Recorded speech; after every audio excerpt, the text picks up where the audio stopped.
Welcome back, folks. I'm Natalie Nidham, your host. Powerful question. What happens when environmental toxicity stops being theoretical and becomes personal? Well, you're going to find out. In this episode, I sit down with David Roberts and John Gildea to explore how a cancer diagnosis sparked the creation of a stabilized form of sulforaphane, and what they've since uncovered about inflammation, detoxification pathways, and modern toxin exposure. If you care about longevity and protecting your biology in the toxic world, this conversation connects some really powerful dots. Now, there's a special offer for the next week for longevity loyal listeners. So if this resonates for you and you want to get your hands on this product, you can get an exclusive 25% off at mara-labs.com with code NAT at checkout. Now, the exclusive offer ends on April 7th. After that, the discount will revert to the standard 15% off. So all is not lost if you don't listen in the first week, but if you make it in on the first week, you will get that very special discount. Now, this episode is brought to you by Vitali, which is the GHK Copper Skincare, Proscriptions with Troz, and Liver Complex from Level Up Health, all with incredible special offers just for you, the listeners. All you've got to do to get to them is check out the show notes below for details. And now, enjoy the episode. John Gildea, David Roberts, welcome to the show. It is a pleasure to have you here today. Thanks for having us. Great to be here. Yeah, appreciate the invitation. At last. So I'm going to actually direct questions to each one of you initially. That way people can kind of get their heads around who they're talking to. So let's talk about just David. And we're going alphabetical, no particular order. Before Mara Labs existed, what personal health or life experience first made you realize that environmental toxicity wasn't theoretical?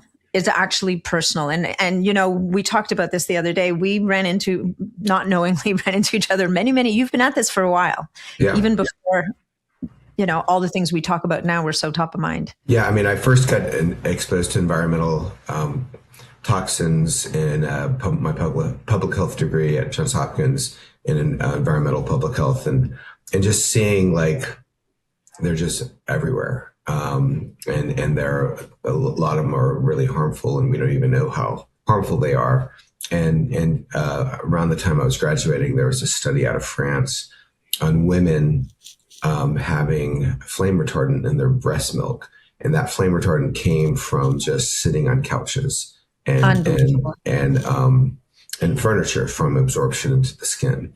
And so that was a pretty and that was 2004, pretty eye-opening, like, okay, this is a real thing. Then fast forward to 2012 when my late wife got breast cancer. And then that was also another, like, okay, how can we help her mitigate the toxins she's trying to detox from in our home? So cleaning supplies, soaps, everything, you know, we just kind of went down detergents, went down the gamut to figure out, okay, how can we minimize what we're getting exposed to?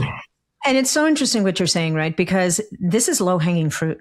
This is not, there's a French expression, c'est pas la mer à boire, which is, it's not about drinking the ocean, right? Like this is not an overwhelming task to clean up your household products, to go after even your beauty products, and to respect that the skin is your largest organ of absorption. If you just did that, I think that if everybody just did that, it would make a massive difference in the load that they accumulate over time and in a given time. And it can sometimes make the difference, not always, when that load gets overwhelming to the body. Maybe it could slow it down, maybe it could set it off. So that is just right there is so powerful. And guys, you may have heard it before, but I got to tell you, you cannot underestimate the value of cleaning up your home environment. And it's just not that hard. It takes a little bit of thinking, but it's not that hard. So you've shared the story about inflammation impacting your ability to play guitar. So as a musician,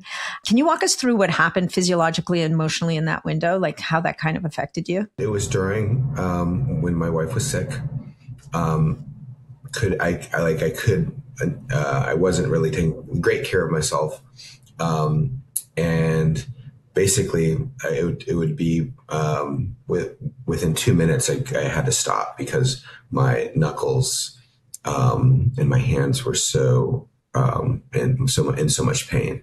And so, we actually John stabilized sulforaphane, and about 6 months after she died, we had Broccolite on the shelves and were for sale, and we were all taking it. And I noticed within, literally a first dose, with 2 capsules, that my hands were not in pain anymore. Wow. And so physiologically, what we showed, we did actually a study, because we were also like, this seems to be working fast. We did an internal study on friends and family and showed basically that 2 capsules, so 10 milligrams of sulforaphane drops IL-6, which is a pro-inflammatory marker, drops it 28% in 24 hours. So that's enough so you can feel the difference. That's pretty powerful. And so, we're jumping way ahead because I haven't even gotten to John's introductory questions, but just while we're here, and we'll probably come back here later, in your case, what would you have attributed the inflammation to? Was it arthritis? Was it just general systemic inflammation? Your wife was, very ill. Obviously, chronic stress was your constant companion at this point. And I just want to say I'm sorry for the loss of your wife. I haven't said that yet, but because, there'll be different reasons why people have inflammation. And you're mentioning a very specific marker for inflammation. And maybe we'll get to this later, but in your case right now, because we'll probably talk later about the different ways that it works. Do you think, was it arthritis or was it just general systemic inflammation from your life circumstances at the time? Yeah, I don't know for sure, but my guess is that it was systemic inflammation from stress. You would know, right? If you had arthritis, you'd be like, oh yeah, no, I've had arthritis. Okay, cool. Now, John, over to you, sir. From a clinical and research lens, when did you first recognize that detox pathways, not just nutrients, were going to define the future of chronic disease prevention? So I probably go a little bit further back. We had friends that had a severely autistic kid in 1992. And just because I was the person who knew sort of the physiology, that they started asking us a lot of questions, me and my wife. My wife's a biology teacher, and a lot of times she comes along with me to interpret. And so this person sort of went down a pathway that I understood from going to a lot of the autism conferences. And for me, that was really surprising. This new view of science was that the parents who were frustrated with the science, not asking the right questions, were driving, gathering capital to fund researchers. And so the researchers were directly getting the information back directly to the parents that were asking it. And I feel like they were at least 15 years ahead of everybody at the time. You couldn't even research, you couldn't even look up a lot of the stuff that was being revealed back then. And so this little kid got a lot of benefit from just going down, simplistically looking at what were the things that made symptoms worse, and which ones made them better, what sort of dietary strategies were in there. That was also when I was introduced to gut dysbiosis.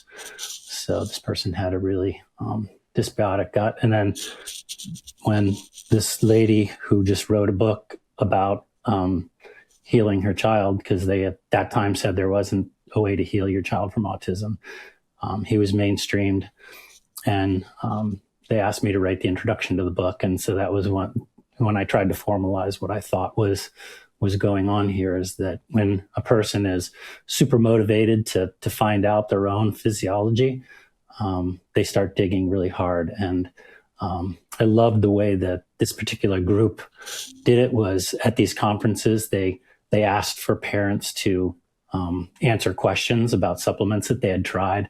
And through that, they ranked all the supplements and strategies that they did. And so you could logically, from their own N of one research, figure out what was going to work. And it was just so interesting. Yeah. What were the main things that they did, and then secondary. But that was my introduction to it. Hey folks, I just wanted to throw a little message in here for those of you who are sending me all these incredible questions on social media or through YouTube or even on Spotify, wherever you're listening to the podcast. I wish I could get back to you, each one of you personally, but unfortunately I can't. And because I cannot, I created about a couple of years ago now, I created a membership community where I get to hang out with people just like you. I do live weekly Q&As, almost weekly anyway. We also do have podcast guests come in to answer everybody's questions and do presentations. You get to interact live with those podcast guests. We will sometimes do challenges with some of the partners. Like in 2026, we have a mitochondrial enhancement challenge coming up where we're going to be testing mitochondrial function. We're going to be testing people's deuterium levels. If you haven't heard about deuterium, we've got podcasts coming down the pipes on that. And then people will be invited to follow a personalized protocol and then retest their mitochondria on the other side. We offer that in the membership community, and we do it at incredible discounts that you just can't find anywhere else. So if you're interested in hanging out with me and other like-minded people, which actually happen to include some pretty awesome practitioners and even some previous podcast guests who've come and joined the community, then I invite you to check it out on my website, natnidham.com/the-longevity-community, or just go to natnidham.com and look for the longevity community tab at the top of the page. Click on that and see if this is right for you. I would love to see you there. And we could make 2026 our best year ever together. So once again, that's natnidham.com. Just look for the longevity community tab at the top of the page. Now let's get back to the show. And I think what's important to take away from this is autism spectrum disorder. And so there's going to be different drivers and different pathways that are relevant to different kids, which I think it's an important thing to say, because you're not saying that this one thing is going to change every autistic child's life. But I think that at this stage of the game, we all should know that impaired detoxification pathways is a piece of the puzzle for every one of these children in some way, shape, or form, and will express itself differently depending on their genetics. And, I'm sure a million other factors that I couldn't even begin to touch. But the other thing that you said that I think is so important, and we've seen this a lot in rare diseases, where the parents of a child with a rare disease who are unfettered by the guardrails of conventional science and what is known and what is accepted and what should and should not work, just become these uber citizen scientists. And the best ones will end up finding open-minded scientists to work with them to bring that, to bring the whole thing together, and will find solutions that were previously unheard of. And so, which is very inspiring, right? And I think we see that a lot in the rare disease world, where and sometimes they've found things that have changed a kid's. Like there's a company called UCAN that has this product called Super Starch, because it breaks down very, very slowly. And the source of that product is parents trying to solve a problem for a child who had a genetic condition that could kill them. And this product was their solution. And then they were able to spin it out into something to help athletes and whatnot. But I think that's, as an inspiration to start the podcast episode for parents listening to this or people with people in their lives who have challenges. If conventional medicine doesn't have the answer for you, just know that sometimes the answers can come out of the strangest places and not always the scientists, Yeah, that's a good point. Back to you, John. There's this idea that we talk about the body is broken or failing, but you talk about the idea that sometimes it's not that it's failing, it's just overwhelmed. So was there like early data or maybe it was this child who said to you, you know what, it's not that he's broken, it's just that the systems are overwhelmed and they just need more support? Yeah, this particular kid, just to stay on the topic, was talking and functioning normal and lost that ability, and then was seemingly just stuck in his own body. And because we knew that he had function to start with, that's a very specific case of autism. And it's known to be that, where you lose the ability to talk. And so it had to have been something where maybe there was a whole bunch of things that weren't working optimally, but there was some event that started the cascade of getting into this. We often call it a metabolic sink. You have 4 or 5 things that are wrong, and you have to move them all simultaneously with enough force to get them out of the sink. But really, it came down to systematically figuring out what things were triggers. And it took probably a year, but it was a couple of foods, and it was laundry detergent of all things. And they even did the reverse, is went off the laundry detergent, put it back on, lost his verbal capacity again. So that was the trigger. And, from there, once he's verbal and able to talk to you about what's going on, he'll be able to say, my stomach hurts, I'm bloating or whatever. But I just love that idea of so powerful. A bunch of things moving in the same direction. And we go back to that analogy all the time. Is sometimes when you're floundering and you're floundering, first thing is just to know, where is land, where is safety? And let's just move that way at first. We don't know whether we're going to completely reverse this kid, but let's move in the right direction. Like, there's industrialized, ultra processed food, and then there's stuff that you can get from your local farmer, where you can talk to them and say, how do you raise your food? Are you composting? Those are the extremes. So do the things you really know are going to help all humans, not just him. And then, just keep going down the line and, start with the basics. And of course, we have to move on here, but obviously, just to respect any parent with an autistic child, it's not always as simple as giving them the healthy food, right? Like these kids are not the easy kids to, any child that doesn't want to eat healthy foods is a problem, but an autistic child who has decided that the only food he'll eat, or he or she will eat, is a gummy bear, is a particular set of circumstances. Sure. So we say this with the utmost respect for how challenging these situations can be, but definitely, I think the foundational message is so incredibly powerful. I just interviewed Dr. Jeffrey Bland today and yesterday, and it comes down to food. It comes down to the inputs. It comes down to how close to nature are the things that you're putting into your body, so that it acts as a source of information. It's not just about calories and energy, right? It's so much more. And ultimately that's what you discovered with the sulforaphane. So let's go back to when you guys first connected. What was that shared thesis about modern toxicity that made the collaboration ultimately irresistible? We met the first week that Mara was diagnosed with cancer. We had a mutual friend who's like, you got to connect with John and his wife Heather, and so we got together, hit it off. I think I emailed him and called him, or called him every day for the next 2 years. I think I may have given him a couple of Sundays off, but just question after question. Just he's a wealth of knowledge about cancer, and I have a science background, but John is was 10 years ahead in knowing what he knows. And knowing what he knew. And so basically, we ended up, I asked him, he actually grew Mara's cancer cells in our lab.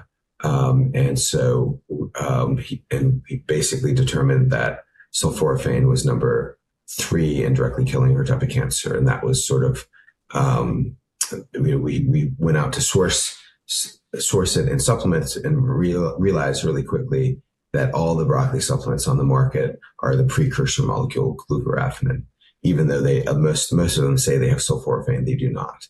There are only 2, ours and one other from France, have sulforaphane that's stabilized in the capsule. And that's the issue, is that the reason that they have glucoraphanin, the precursor, is that's stable. Sulforaphane is not stable. If you try to harness it, it degrades within hours to days. And so I think what we did was we grew lots and lots of broccoli sprouts and juiced them every day. And that was a big operation. And, because sometimes they go bad they get mold. And Mold. if you Yeah. if you travel, you can't really travel with them. And so one day, I think John and I were at lunch. I was like, it would be really nice to have a stable form of sulforaphane, kind of commiserating, not necessarily asking him to do it. But 2 years later, he was like, he said, I've stabilized sulforaphane. And Wow. I was like, wow, yeah. So that was sort of the genesis of our getting to know each other. Mara ended up raising the seed money for getting that to market. John and I were working with a different supplement company at the time, and so weren't necessarily thinking about getting it to market. But then after she kind of pulled the trigger on that and raising the seed money, she took a turn for the worse, ended up dying. And that was sort of the genesis of that. Was sort of the impetus, rather, of like, okay, there was a moment of clarity and we're going to do this, and kind of dropped everything and just made it happen and got it to market 6 months later. That's a great story. So in certain circles, certainly in your circles and in widening circles, sulforaphane is talked about in almost mythic terms, certainly in the longevity circles, right? And because longevity people love to do that, they're like, oh my God, I found this thing. It's the thing, right? So let's break it down biologically and what makes it so powerful. I mean, you've touched on a lot of it already, but maybe just summarize a few of the points that make this. We've talked about cancer, we've talked about autism. Now, what about in that population of people who run around thinking they're going to be able to cheat death for a really long time? Yeah, I mean, I will do this sort of the higher level, and then John can dig a little. But basically, inflammation. So basically, we talked about pro-inflammatory markers. So it's a wonderful anti-inflammatory. BDNF, so brain-derived neurotrophic factors, at the center of brain health. It preserves existing neurons, helps grow new neurons, and so you'll if you look in the literature on brain issues, BDNF is sort of the center of brain health, and so that's super important for longevity. And then detoxification. So it works in all three phases of detox, but it's the best phase 2 detoxifier of any natural compound. So, I mean, longevity-wise, or anti-aging-wise, it works. It stimulates autophagy. So the showing cells that need to die, be recycled, they show them the door, and then also mitophagy. So same with mitochondria. So those are two, or kind of the, I guess, 5 different things. But I mean, John can get into the weeds about. I think there are at least 5 other anti-aging mechanisms for sulforaphane. So you've just mentioned at least 3 of the hallmarks of aging right there, right? We've got inflammation, we've got autophagy and mitophagy. Like the breakdown in those 3 systems right away is what's part of the aging process and accelerates aging. BDNF, who wants to age without a working brain? And if you don't detox, you're just going to be a garbage can, which isn't going to be able to do anything. So that's a really nice explanation. John, what would you like to add to that? Because my next question has to do with the NRF2 pathway. So if you want to leave this alone the way it is and move on to that, you can, or you can enhance a little bit of what David said. Maybe the place to go is where my brain is right now, as opposed to the general ones. But I think a lot of people don't realize that sulforaphane does anything more than activate NRF2. So that pathway seems to be tied to so many things. And one of the studies I really like is a pair of studies that have to do with skin. And just because it's a whole tissue, when they take a old mouse and take the old skin and graft it into a young mouse, that skin gets young. And when you take the young skin and you graft it into an old mouse, that skin gets old. And in both cases, the signaling network maps back to NRF2. And so it's a master regulator of very many of the functions that are associated with aging. So it is that way because it's a hub that touches all of the longevity handles. And so to buttress that, I always have to say, more is not better as well. Yeah. So you do a genetic overexpression of NRF2, the mouse lives half as long. If you take sulforaphane to activate NRF2, the lifespan increases dramatically in all the model systems. And very fresh paper right now is C. elegans, where they just look at the entire transcriptome and it matches a young. So it's making the whole transcript of the whole animal look younger. Yeah. So that's sort of a good introduction. But the other thing that I think a lot of people don't realize is the mechanism that sulforaphane activates NRF2 works on a number of other molecules that are much less known. So in the NF-kappa B pathway, there's a direct conjugation of one of the regulatory units is the reason why it inhibits NF-kappa B. So it's a covalent modification of a regulatory molecule. But why does that matter? What does NF-kappa B do? So NF-kappa B is if you talk about NRF2 and the major things that it does, it's kind of a choir director. It turns on all the genes that are called antioxidant response elements. So it sits down in the promoter of all the antioxidants. So it makes all the enzymes that enzymatically inactivate reactive oxygen species. And then for detox, all the genes that have detox related genes, phase 2, phase 3, and also phase 1 by slowing it down, sits down and turns on all these genes in a kind of orchestra style way. So one of the lesser known functions is that by the same mechanism, a covalently conjugated molecule that inactivates NF-kappa B is very powerful. And the thing that people don't realize in that system is that so curcumin is a fantastic molecule for NF-kappa B. That's what it's known for, inflammation, NF-kappa B. But curcumin has a tough time getting into the body and also reaching to every organ. Sulforaphane has no problem with that. And so because those two things work by different mechanisms, together, they're even better. And so curcumin also activates NRF2, but it's by a different mechanism, and therefore it's synergistic. So in both cases, when you take NRF2 and curcumin, they're working on multiple pathways, but they're helping each other on those two very, very important pathways. So NRF2 and NF-kappa B are central to so many things that are related to aging. Yeah. So this is the magic on the longevity and space. Sorry, David, were you going to add something? I was just going to say, NF-kappa B, I like to say it's the holy grail of anti-inflammation. So it's what the pharmaceutical companies, the pathway they're going after when they create a anti-inflammatory. Beautiful.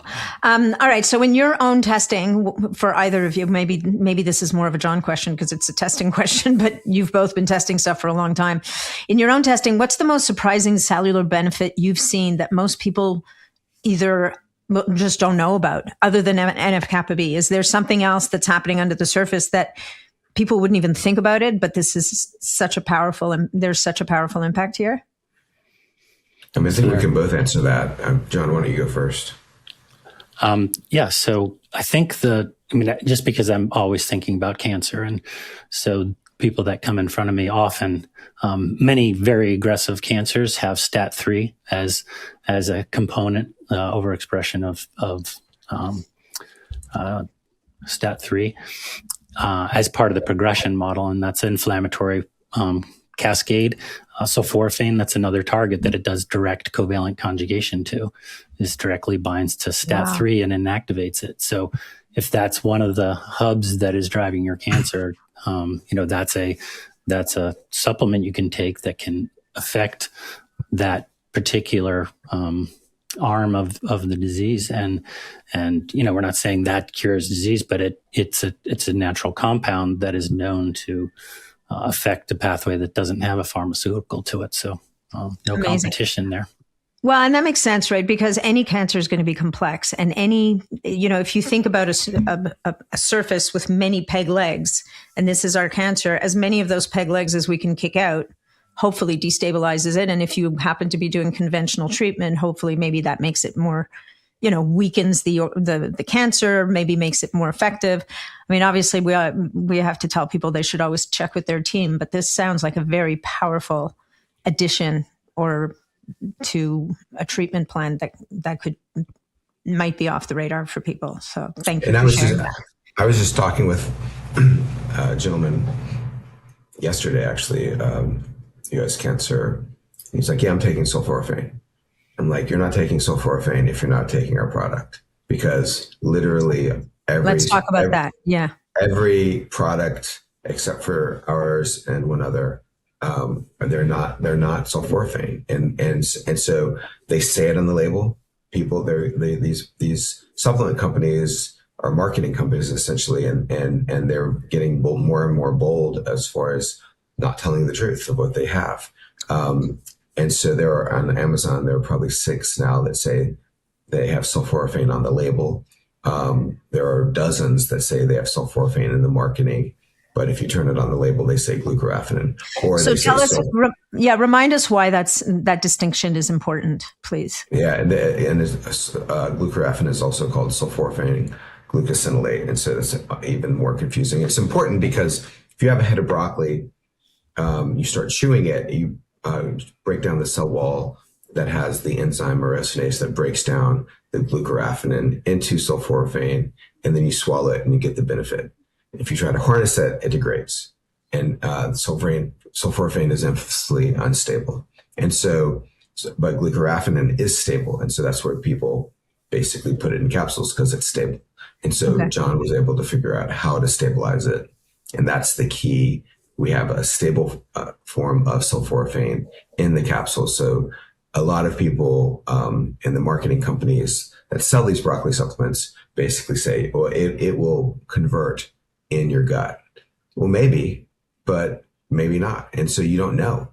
And most of the times it doesn't convert. And if it converts at less than, 10%, which isn't enough to make a cellular difference. It doesn't impact your biology. And so what we do is we offer, 5 milligrams per capsule. You take 1 or 2, we've shown it time and time again, and you can feel it. It turns on these pathways that John just talked about, and you feel a difference. A lot of people early on, I was doing our customer service. A guy called, was like, we have an unconditional money get back guarantee. He was like, this isn't working for me. I want my money back. Like, sure, no problem. Let me just ask you a question. Have you had vivid dreams recently? And he's like, pauses, and he's like, no way. That's this? And I was like, yeah, that's BDNF. The BDNF. Yes. Yeah. And so it does work. If you're not taking our product, you're not taking sulforaphane. And so it'd be better if you just flushed your money down the toilet, period. Well, okay. So before I don't want to go too deep into the product yet, because I want to talk about all the reasons why this is important, but I'm going to ask you this at the end, because I want to go through the hierarchy of foods, right? I want to talk about broccoli sprouts, and then eating broccoli. And at the end of the day, it comes down to, can you get a therapeutic dose in a reasonable way, right? We all know that food is magic. And it's funny to me how sometimes quite by accident podcasts get grouped. And this week is the Food is Medicine group, right? Yes. It's how nature offers us so many incredible solutions if we take the time to pay attention and figure out how to harness it and bring it back to the body when we're we're out of balance in a therapeutic dose. So this is it's just always fascinating to me. Anyway, let's change tacks a little bit. Let's talk about microplastics, because microplastics are getting a lot of airtime, as they should be, because I remember years and years ago somebody saying to me, oh yeah, these recyclable plastic bags, don't kid yourself, they're not disappearing. They're just breaking down into itty bitty little bitty balls that eventually are going to be everywhere. And at the time I was like, oh no, can't.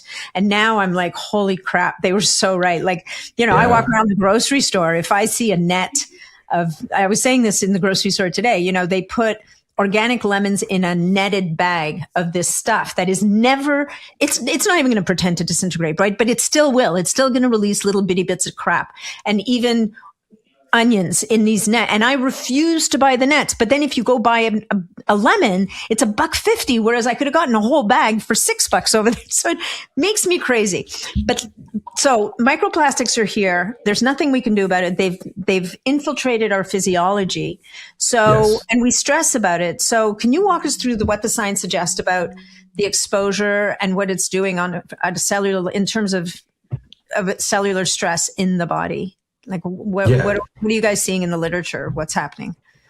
Yeah, I mean, I think it's good to just take a step back and just say you kind of did a good job. But basically, microplastics are microscopic sized plastic particles, even nano-sized, that get sloughed off from things like water bottles. You know, and water bottles are sort of the most ubiquitous, damned, yes.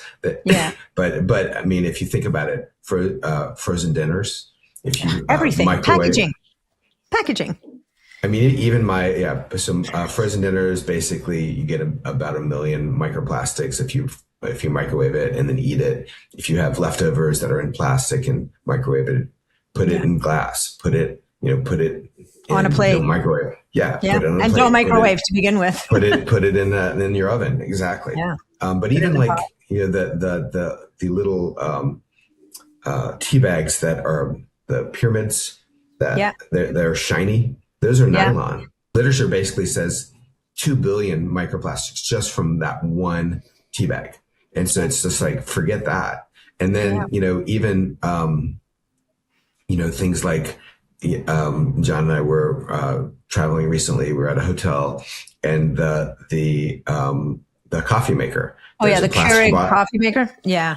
There's a bottle of water to put the water into the coffee maker. There's a plastic coffee pod, and then there's a paper cup, which paper is great, right? But the paper is lined with plastic, and so you're getting 3 different ways of. So anyway, you're getting a good sized dose of microplastics just from one coffee. But how many coffees do we drink? You know, if you go to Starbucks, take a to-go mug. Don't get their paper plate. Yeah. And so once it's in your body, you know, it's a big issue because the plastics are not neutral. They are like sponges. Because they're embedding in crazy places that is blowing people's minds. Yeah, so. I mean, I think the craziest is we haven't done our own research on this, but you read about you're getting a credit card size amount of microplastics in your brain. Like, and then some people say per month, some people say per year, but it's like, you know, that's a big place. John's a kidney expert. He would dissect kidneys and could see microplastics in kidneys. And so, I mean, I think the issue again is that these microplastics are sponges, and basically can have toxins, metals, plasticizers that make the plastics bendable. BPA is one, and that's it's an estrogen mimic, and so it's a big deal because if you can't historically we can't get rid of these microplastics, right? And so there's a buildup, and so you're getting all these mixed signals. Estrogen mimics. You know, hormones are signaling, you know, estrogen is a hormone that signals, it tells, girls when they should go into puberty. And so these microplastics and these BPAs and these estrogen mimics are part of the reason, it's not the whole reason, but part of the reason why girls are going into puberty earlier, why women are having irregular menstruation more, why boys are going into puberty later. You know, it's a big deal. And so I like to think of it as like, you have 2 TV shows on top of each other and you can kind of tell, you know, okay, I can see a character that's this show, but you have no idea what the story is. And so because the signal is all garbled, and that's the same if you have all these microplastics and these BPAs and these estrogen mimics, confounding and messing up and having noise of the regular estrogen signaling pathway, then you get a lot of problems. Yeah, no, it's a good. I mean, one of the things that I think I've heard as well is because it mimics estrogen, it occupies the receptor that estrogen would use, and so now you have an inert, somewhat toxic molecule. Sure. Basically preventing the proper messaging of estrogen to the tissues right there. And so that's where, and it does it in a bunch of different stuff. So let's talk a little bit about, and maybe, I don't know, John, if you want to take this, like when these plastics accumulate intracellularly, what are we seeing happen to mitochondrial function, hormone signal? Well, we just talked about hormone signaling, frankly, and endocrine balance, but,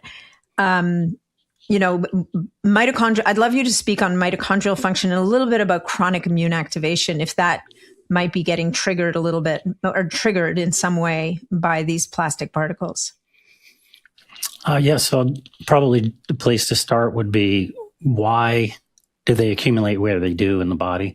So the places that you have contact with the outside world are primary. So your lungs, your digestive tract, and your skin.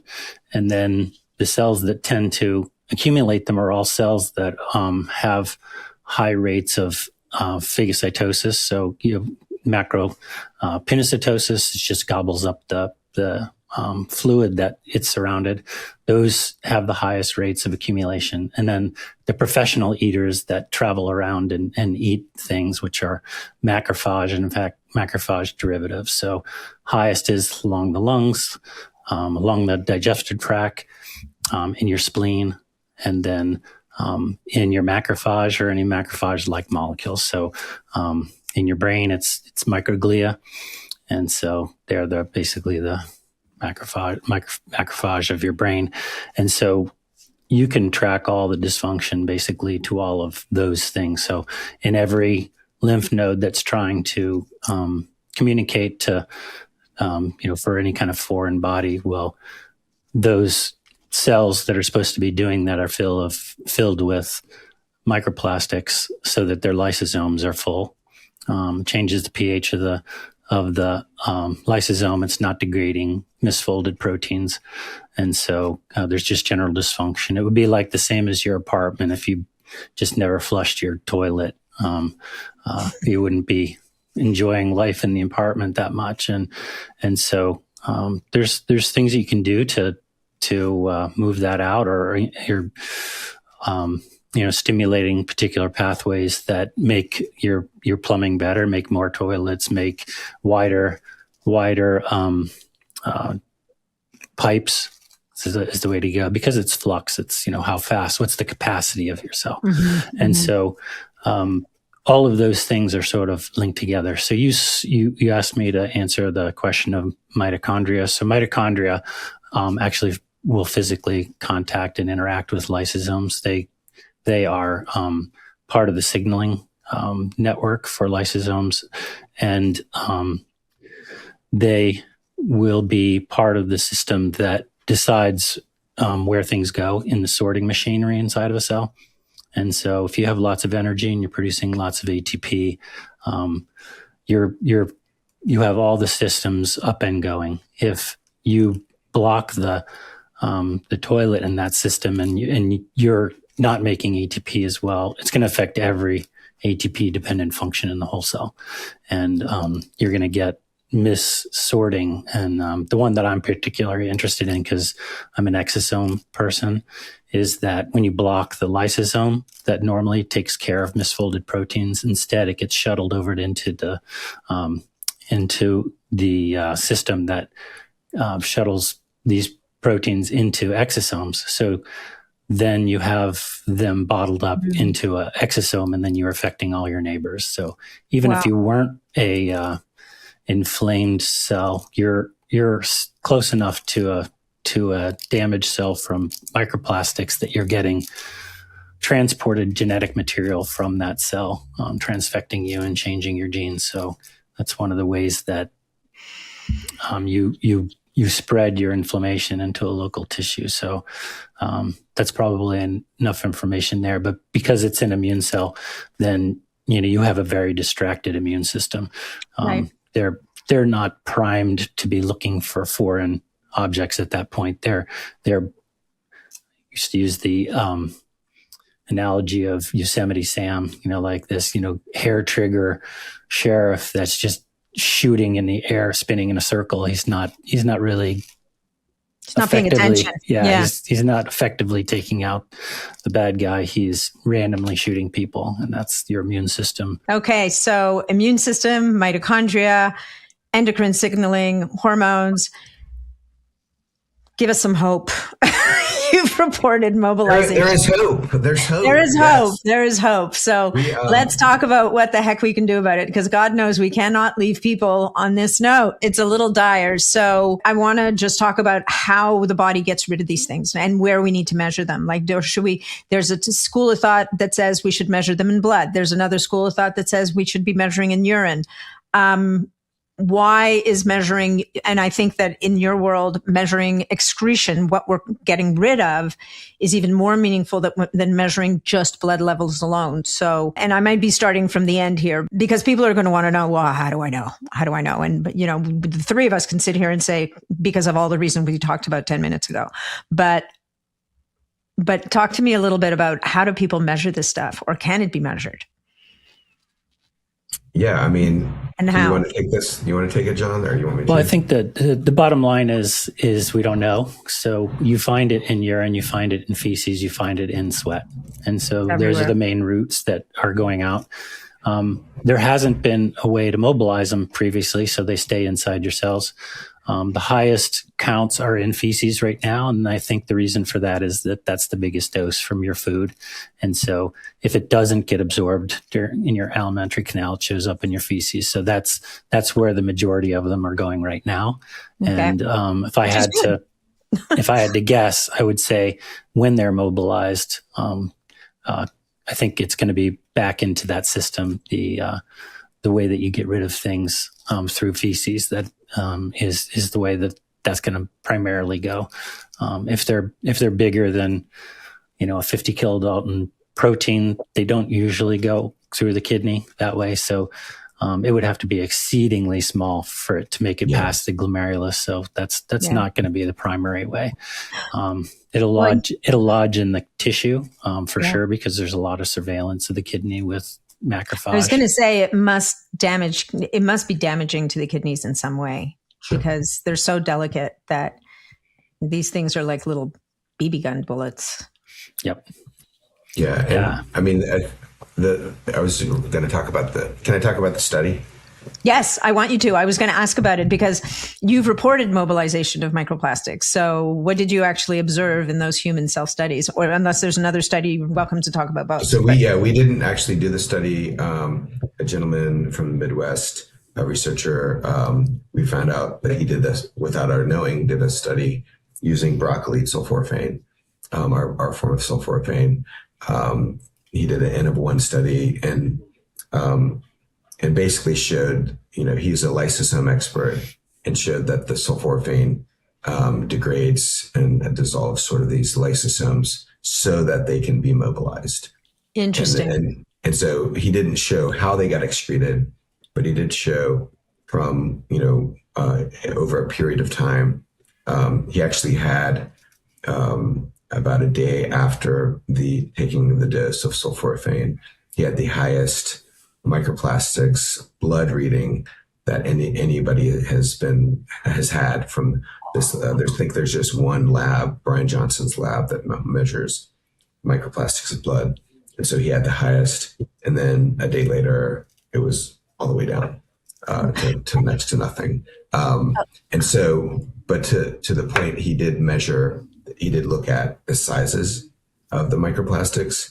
And what John was saying is basically most of the microplastics are larger than cells. So they're not going to be in cells, and they're not going to be peed out.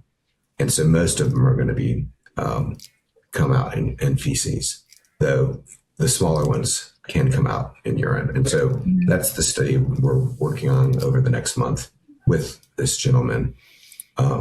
to try to figure out how are they coming out. Yeah. Well, one thing we need to leave the audience with is poop rules. You got to be pooping every day, guys. You got to dump this stuff. So in a polluted environment after sulforaphane use, were there particular toxins that were shown to be eliminated more efficiently or that couldn't maybe even otherwise be eliminated? Yeah. I mean, I think probably what John's thinking too is that there's a Hopkins study out of China. And so they basically looked at one of the metropolises that, if you've been to China, been to Beijing, you basically go outside 15 minutes, you have black snot. Mm-hmm. And so it's a huge amount of smog. And so they were basically looking at how, and it's caused typically from automobile pollution and industrial pollution. And so they were looking at basically people drinking a broccoli sprout beverage with a certain amount of sulforaphane, and they measured their urine and showed basically benzene particles from the pollutants coming out in the urine. Wow. Let's talk about glyphosate and how it suppresses detox systems like Nerf2. Is that a thing? And how do you reverse it? How do we change that? I mean, again, like big fat problem. We talked about how important Nerf2 was at the beginning of the podcast. So if glyphosate suppresses detox like Nerf2, how do we reverse it? In the lab, we did those experiments where we put glyphosate onto cells and measured NRF2, and it really tanks it. It makes it reduce by 50%, wow. Which is kind of crazy. And then if you just take a dose that is what we know gets into bloodstream, put on those same cells, it not only brings it back to normal, it's actually above normal. So 30% above the starting material, even in the presence of glyphosate. So super protective. And not to get into the weeds there, but we found that glyphosate also downregulated gap junctions. Yeah. The way that you get these spot welds between cells where you're communicating small molecules. So it acts like a tissue, and glyphosate made cells act more like individuals, which is pretty much the first step towards carcinogenesis. And so that's what glyphosate has been the most connected to is that, it's showing up in these cancer epidemiological studies. And so we say glyphosate's the master and toxicant because it's turning off the system that usually gets rid of toxins. So glyphosate plus mercury, much worse. Yeah. And do you think the sulforaphane is displacing the glyphosate? Because you said the cell is better than it was before. Do you think it's actually kicking it out also to some degree? I mean, I don't know if you know this mechanistically, but is there a theory that perhaps one of the mechanisms of action is that it protects the cell, but is it possible that somehow it's kicking the glyphosate off? Yeah. So glyphosate looks like an amino acid. And so it is a toxin, it's a xenobiotic. So it would be gotten rid of in general by phase 2, phase 3 detoxification. Mm-hmm. So it does get rid of it faster. I think some of the most interesting studies around glyphosate is that if you have tight junction problems in your gut, you end up with much more glyphosate in your urine. And so it makes it past the enterocyte layer and gets into your blood. And then small molecule wise, it goes out into it's water soluble. So it goes out into your urine. And, that's sort of the beginning of how it got, past people that were looking at ingestion. So they took radioactive glyphosate, gave it to healthy people, and more than 99% of it came out in feces. Well, they weren't looking at people that had, some disease where they have some tight junction dysfunction, which is just about everybody now. And so I think probably the best way that sulforaphane decreases glyphosate toxicity is that it's known to tighten tight junctions. Does it really well. Shows up in increased tear values when you study that. And so it's keeping it from being absorbed in the first place. And I think that's a great way to think of it as the first round. And that gets back at your question about immunity, where, the problems with immunity is not fully digested proteins making it past the enterocytes so that you have some structure that your immune system starts making antibodies against. And then, the autoimmune version of that is that some of those look like things, repeat structures that are in your own body. If it ends up looking like skin, you get, psoriasis. If it's lupus, it can kind of go everywhere. If it's Hashimoto's, it looks like thyroid. But that's the beginning of so many of the autoimmune dysfunction that's out there. And so that's a great way to think about being protective, is tightening your tight junctions. And we were talking about the longevity, the health span longevity hallmarks. Barrier is one of the latest ones. And so it does that in every epithelial cell line. So if you can tighten tight junctions, every tissue is going to be more intact, and it's going to help you just in general in terms of health. So it's a great idea when it comes to just trying to buttress against this toxic world that's probably pretty hard to completely get out of. No, but it sounds like a really good start. You're getting at a bunch of very foundational issues here, which are not easy to get to, right? The microplastic problem is not an easy not an easy problem to solve. The glyphosate problem, avoid, the cat's out of the bag. Okay, now how do we mitigate? So mitigation, like when it comes to microplastics and things like microplastics and glyphosate that have become so insidious, or air pollution, like anybody living in a major city, like this is your reality. So at this point, what are you going to do about it? And this is where this is so powerful. It's how do we mitigate the reality that we live in? And that is, it's a big deal. It solves a lot of problems. So many of the papers have already been done, to the point where you don't have to talk about our particular product, because there's so many papers out there. So look at mercury papers. There's some crazy papers out there relating to mice where they give enough mercury to where they're dragging their back feet, and then they give them sulforaphane, and then they stop dragging their back feet. They did the same thing with to death. Give enough mercury that the mouse dies, and then 40% of them live if you give them sulforaphane. So that's an incredible massive dose. That's how potent this molecule is for detox. So is it only mercury? Does it help with any other heavy metals, or is it somehow specific to mercury? It's all of them. There's aluminum paper. Yeah. Cadmium. Yep. Wow. Okay. I think maybe guys, we have to rethink our foundational stack here. All right, let's move on to GLP-1s. GLP-1s are part of their claim to fame, and part of the reason why they can be so powerful and for the right person at the right time in the right way, just to be clear, is that they pull several different metabolic levers. So you've developed a product that also addresses more than one it's not just about satiety.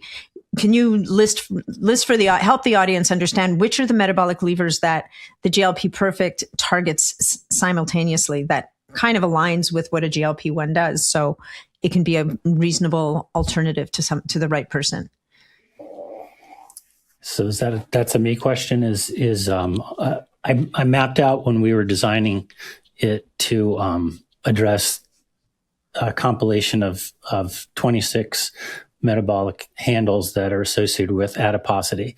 And so I'm not sure which ones of those that if you we can hit the major ones, maybe. Yeah. Okay. Yeah. So the big one for GLP-1 agonist obviously is that hits your one that's in your brain that regulates, whether your stomach empties. And so when you do that really hard, it makes you basically not want to eat, which is kind of the mechanism that it works through. Your stomach stays full. You feel satisfied with no food. You're fine. And so that's one. So Berberine induces GLP-1, but it doesn't turn it on and keep it on constantly. So it doesn't actually stop your stomach from emptying. It doesn't stop gut motility. So that would be one of them. But so there, if we just name a few of the ones that GL Perfect does, is because muscle is the big problem with GLPs, is that the muscle, the weight that you lose, up to 40% of it is muscle loss.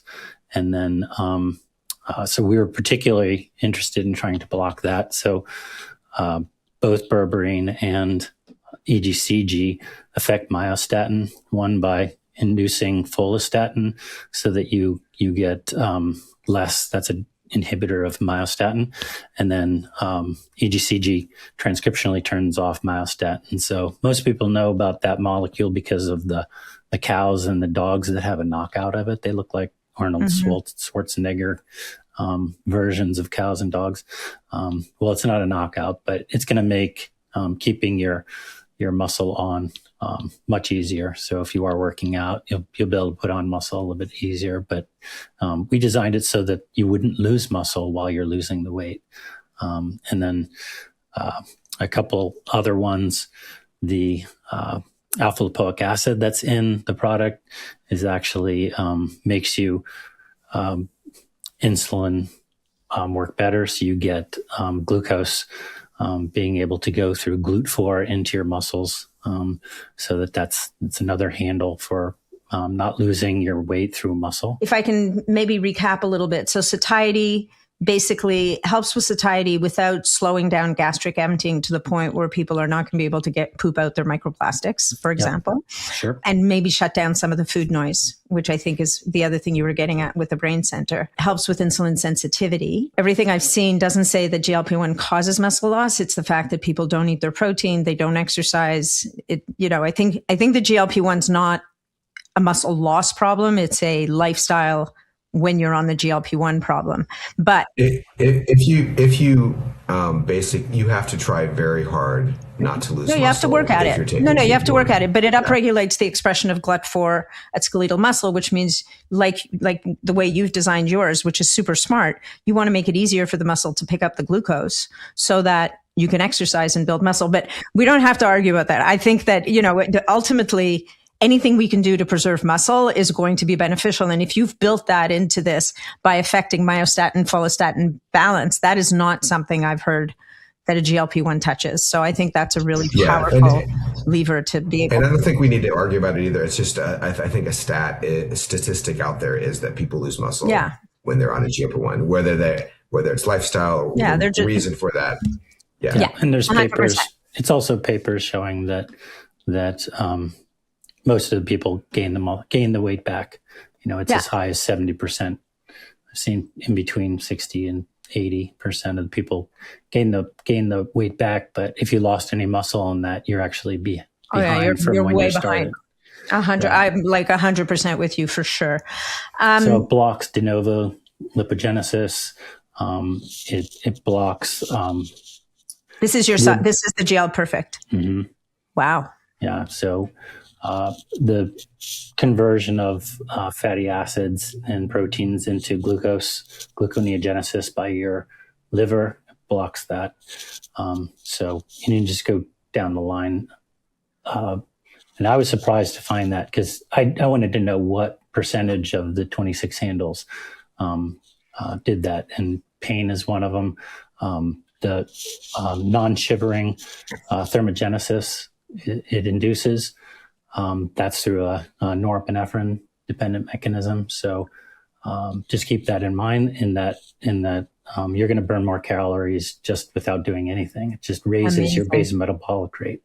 But it also tells you that you probably don't want to take this right before you go to bed. So this is a morning, first half of the day kind of supplement. So actually, that's a good question. Do you take it before meals, or is it the kind of thing that you take once a day and it exerts its influence over the day? Yeah, I just say do it in the first half of the day. If you want to do a direct inhibition in a shorter period of time, just parse out the berberine. So we have a Berberine product that is a bioavailable form of berberine. You can take that right before you go to bed. It actually helps you sleep, and it also helps right before you eat. Love it. Do you want to add anything, David? Because now we're going to go ahead to frontier research and what's next. We're looking ahead. Sure. Yeah. I mean, I just to jump on what John said. Our berberine is in the GeoPerfect, but we have our own standalone berberine product, and so that's great to take it. We say take 2 at night. It helps with if people eat late. Mm-hmm. Some people do. Don't recommend it, but sometimes you can't avoid it.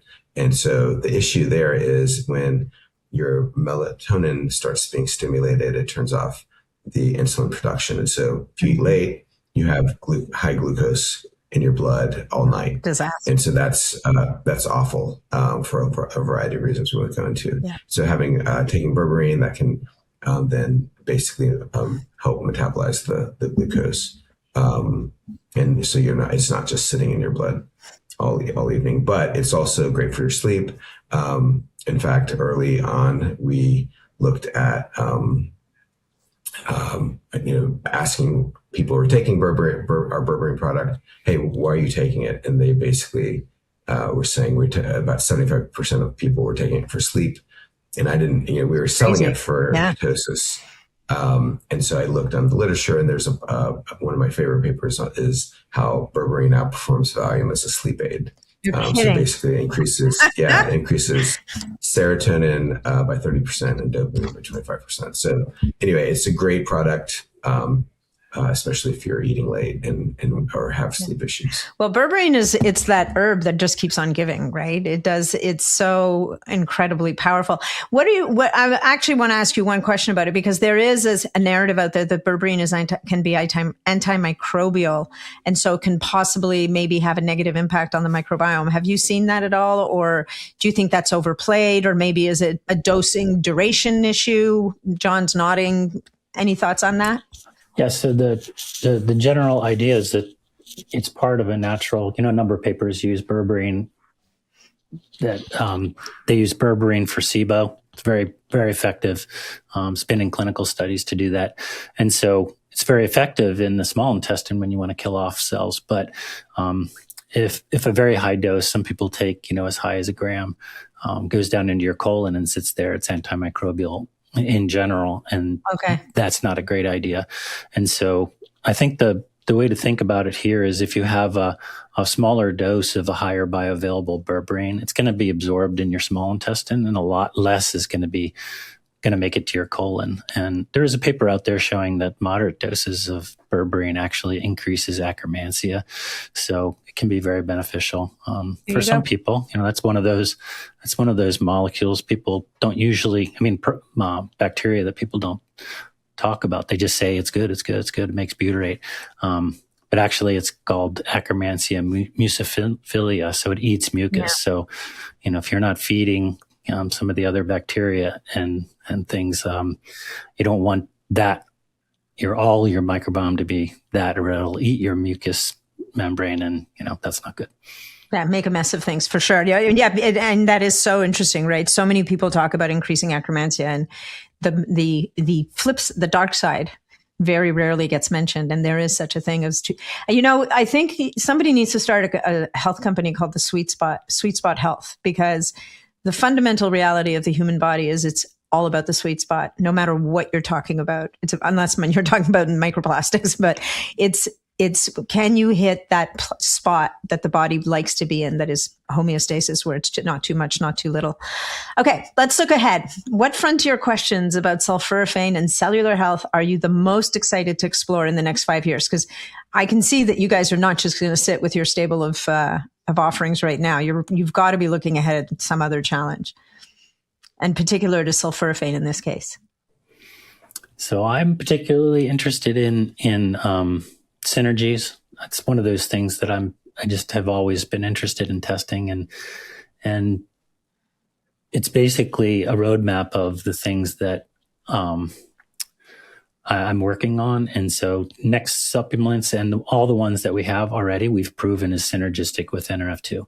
So there's actually 12 ways to, handles on how NRF2 is regulated. And so we want to regulate them gently.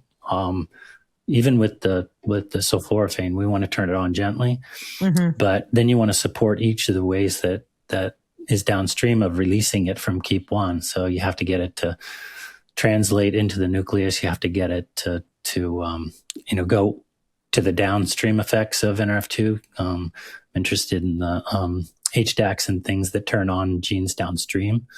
And then nuclear export is a regulated process.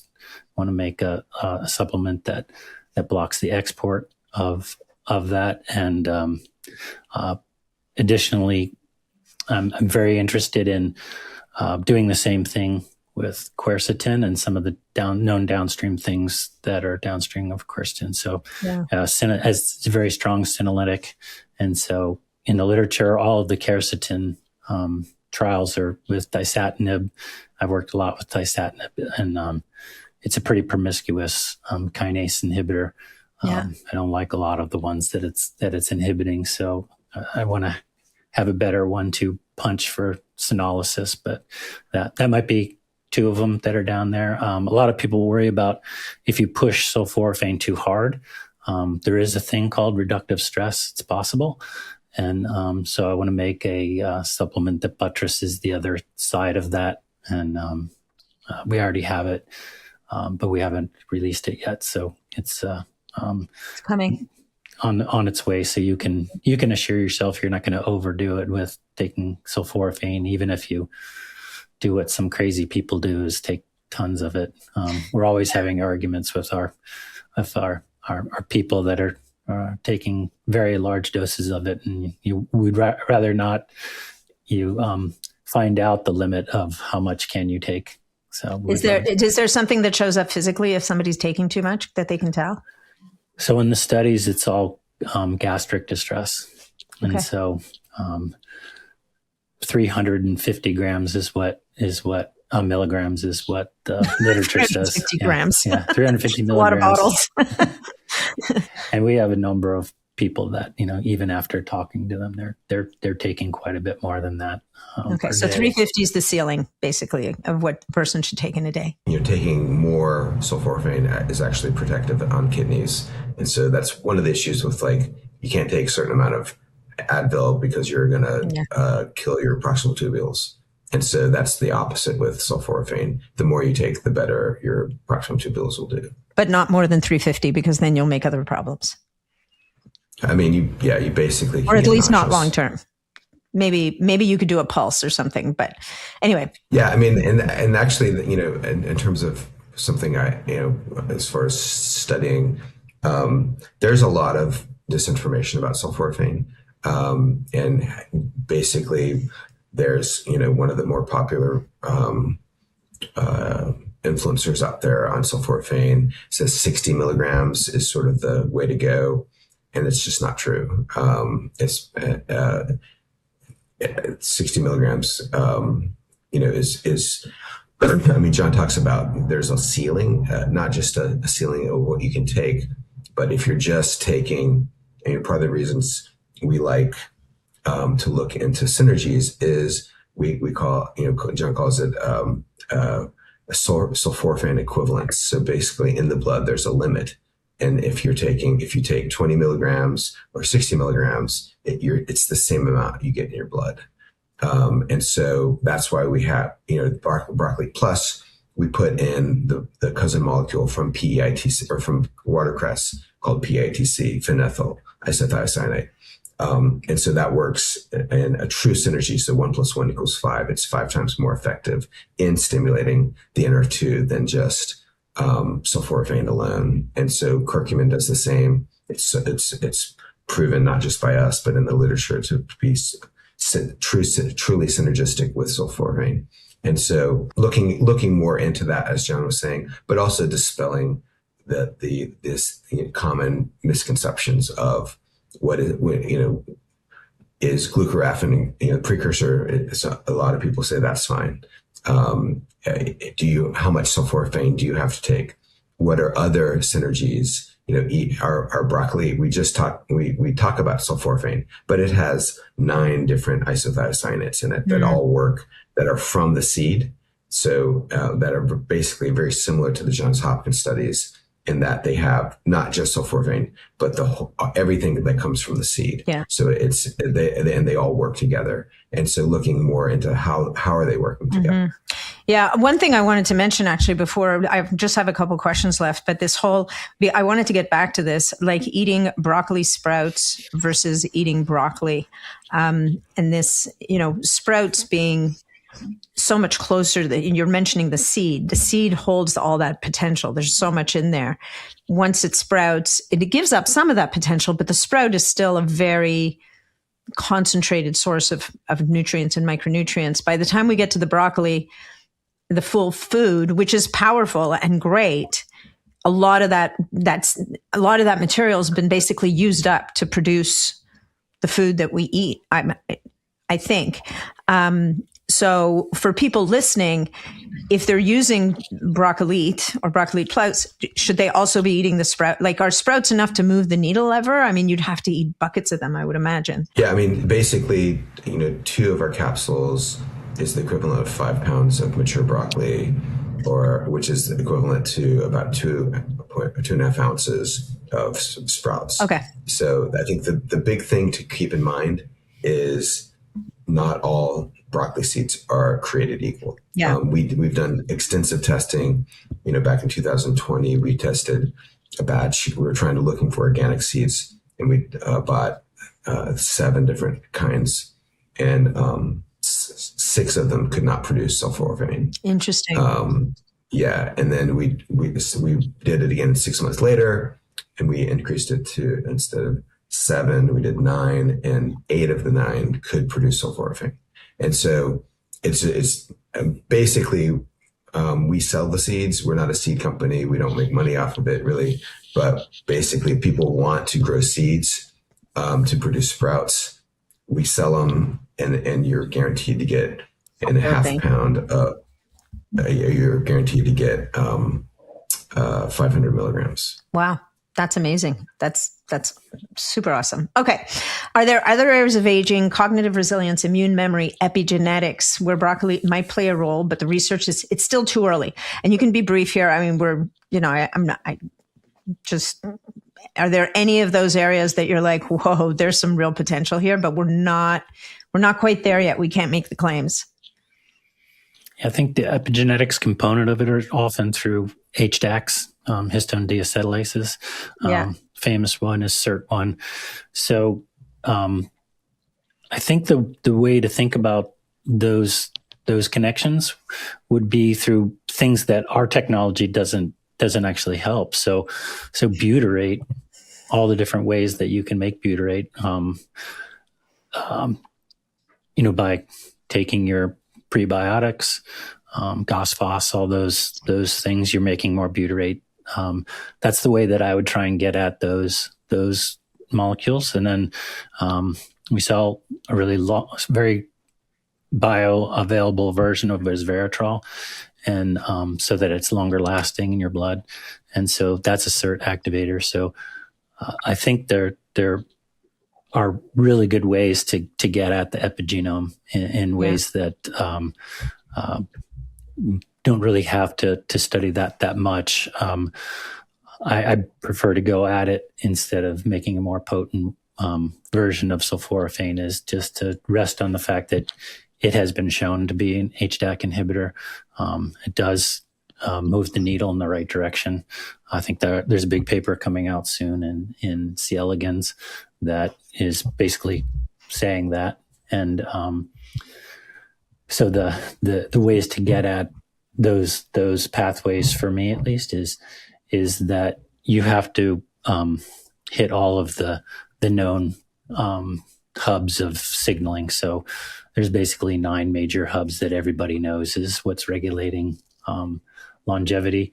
And so that you can just follow it right in the products that we make, that every one of them has a number 1 handle that it works on.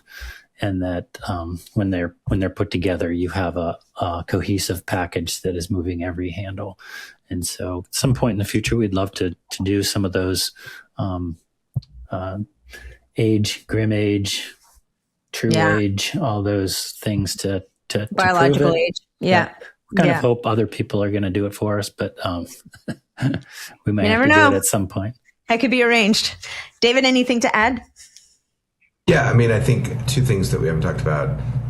One is, I would be bald if I weren't taking sulforaphane. Interesting. It basically downregulates the DHT, the bad form of testosterone that can lead to balding. And then we've touched on microbiome in different areas, but one of my favorite anti-aging studies is a mouse study looking at basically older mice taking sulforaphane, having the same younger microbiome of younger mice. And so, there's just a lot of different ways it helps. That's one. That's, I think, a powerful one. That's very powerful. All right, let's close it up here. You guys, this was great. Thank you so much for your time. I want to mention now, because this is time sensitive, that you've made a very generous offer to the audience that for you guys, you get for the next week. So this podcast will drop at the end of March until April 7th.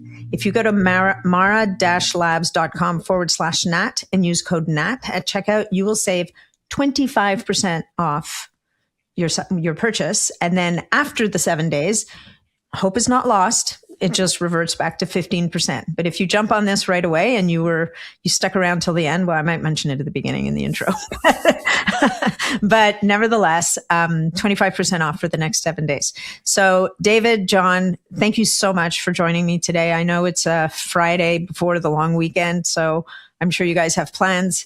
I really appreciate you taking the time and for doing what you do and for bringing this to the world. I think it's a really powerful and, heartfelt mission. Thank you. Yeah. Thanks for having us. This was a great conversation. I appreciate it. Thank you. Loved it. Oh, why don't you tell people where they can learn more? Sorry. So obviously the website, mara-labs.com. Are there any other channels that people should know about? Yeah, we are on social media at the Mara, MARA Labs on Instagram and Facebook. You can follow us there. And then we have a blog that we post on every week with recipes and science articles on Mara Labs, mara-labs.com. Beautiful. Thank you.